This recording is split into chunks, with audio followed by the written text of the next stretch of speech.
The one, the only Robert Kelly. Home Team Morning Show. It's Old School 106.7. Head to our city for the Labor Day weekend. Yes, indeed.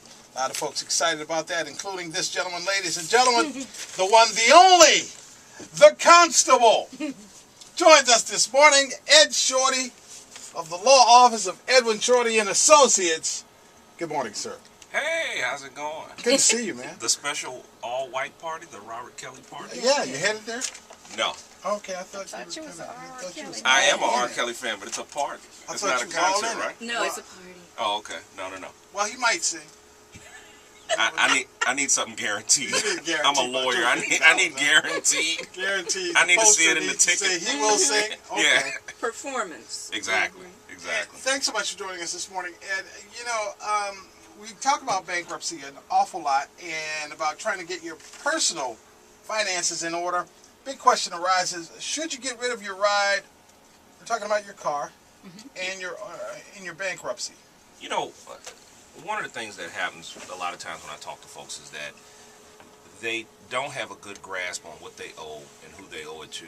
I believe I owe. Yeah. So I always encourage people to have some grasp of that. Pull your credit report. You can go to freecreditreport.com and get a free credit report. You can go to annualcreditreport.com. The law changed a few years ago where you can get a free credit report each year from each of the 3 credit reporting agencies. Freecreditreport.com. Exactly.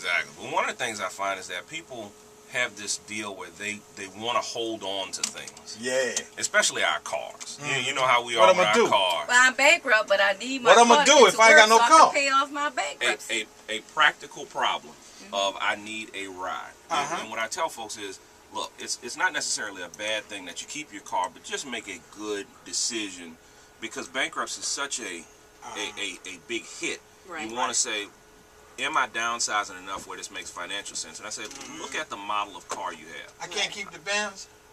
I'm not going to say that you can't keep the Benz. What I'm going to say is the maintenance on the Benz is expensive. The maintenance on the Audi, the BMW is expensive. It may not necessarily just be a German automobile. It may be an older automobile where you're saying, look, I got a vehicle now that's 7 years old. I'm still paying a note on it. By the time I finish paying a note on it, this thing will be 12 years old, and it'll be time to get a new one. Right. So should I keep it now, or should I let it go? And we may have the option. Well, all I'm saying is go check and see if you've got the option to buy something else. It may be in your financial interest to go buy something cheaper that has a warranty. Got it. That if it breaks on you, you know they're responsible for it, not necessarily that you're responsible for it. And you can get the thing fixed. You don't have to go from Benzo to Yugo, but you need to look at it. Well, and then you got to think, if I give up my car and I file bankruptcy, it's going to be hard for me to get a car afterwards. Well, sometimes I do encourage people to check before we file the bankruptcy. Because, and not to trade the car in. Because a lot of times what will happen is you'll take your old car that's got a lot of negative equity in it. You'll go buy a new car and you'll trade that car in. And you'll say, oh my goodness, now I take this $5,000 of negative equity and put it into the new car. Right. But there is the possibility that you can go and buy a car. Got it. Without trading a car in. And then we can get rid of the car that's really killing you inside of the bankruptcy. So now you've got a new car that's got a warranty, and then you get rid of the drag on your finances through the bankruptcy. But that's something that we got to plan out. That's something I would encourage people to talk to me before you go make that move. And then we can plan for it. When we come back, we will talk about your house and whether or not it's important for you to keep the house or not.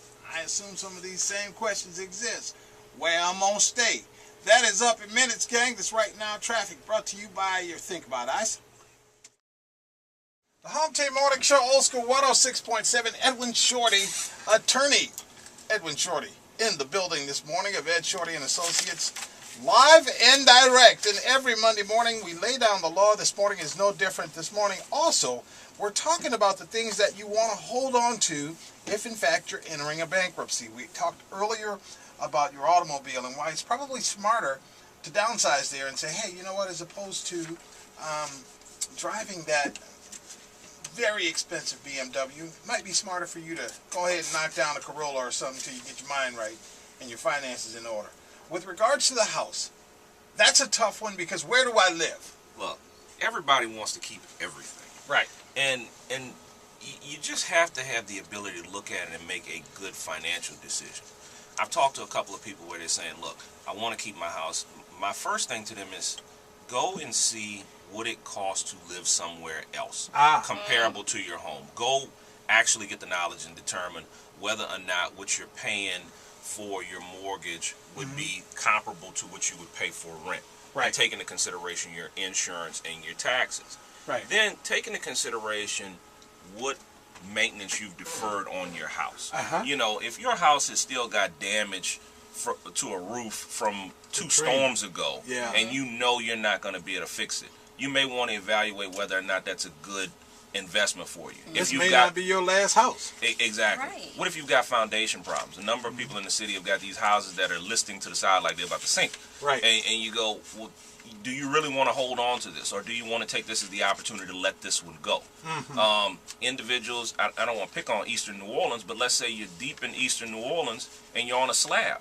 Right. And we don't get the Biggers Waters Act corrected where your flood insurance is going to jack up 2 or 3 times, and you're going, how will I afford this house next year when my flood insurance amount is way too high for me to be able to cover it? Right. Those are the kind of things that you have to evaluate to determine, look, do I keep this house or do I let this go and go and rent somewhere for a comparable or even less money and keep more money in my pocket? Another thing I always tell people, what's your age?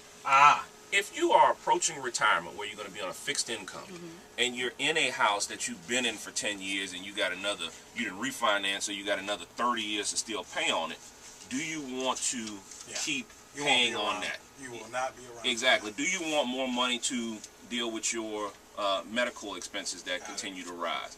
Do you want more money to travel and not be so constrained? Do you want more money to do stuff with your grandkids? You've got to evaluate all that kind of stuff to make a good decision on whether or not you keep both a car or a house. And it's something that we can plan for, but I like folks to have a good idea, or at least think about that before we talk and sit down and say, hey, is it even an option? How does something like a reverse mortgage affect you when you're doing bankruptcy and stuff like that? Or The thing about the reverse mortgage is that you don't have any obligation other than to keep paying taxes and insurance. So you can do the bankruptcy and keep the house because really you have no equity in the house once you do the reverse mortgage. So depending on the circumstances, keeping the house in that type of situation isn't a problem, especially if the thing that pushes you towards the bankruptcy is debt not related to the house. It's medical bills, it's past due credit cards, it's somebody suing you on a car that was repossessed 10 years ago. Right. So that may actually protect you in some circumstances, but I always say all of this with the caveat, call me first so we can plan for it before you just make a rash decision. And that phone number, Ed? 207-1370. You need more information, give Ed a call every Monday morning, laying down the law right here with the Home Team Morning Show. Thanks so much for being here, sir. Thank you. Everybody have a good and safe week out there. This Right Now Traffic brought to you by Popeyes.